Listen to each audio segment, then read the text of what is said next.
Question ఏంటంటే, ఒక doubt ఏంటంటే, ఆర్టికల్ 25(2) ప్రకారం మత స్వేచ్ఛ అనైతికంగా ఉండకూడదు, పరిమితులున్నాయి.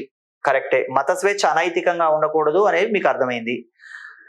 ఇందర్ సింగ్ వర్సెస్ మధ్యప్రదేశ్ స్టేట్ కేసులో స్వచ్ఛంద మరణం జీవించే హక్కులో అంతర్భాగం కాదు అని చెప్పారు. డాక్నా ఫైబర్ ద్వారా ప్రాథమిక హక్కుల్ని వదులుకోకూడదని తెలుస్తుంది.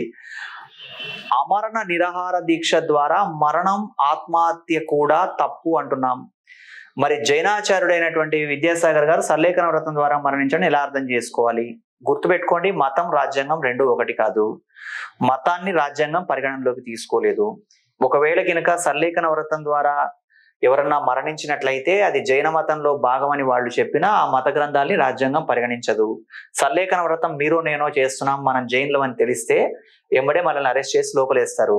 కాబట్టి అవన్నీ కూడా చాలా, అంటే వాళ్ళు చనిపోయిన తర్వాతనే మనకు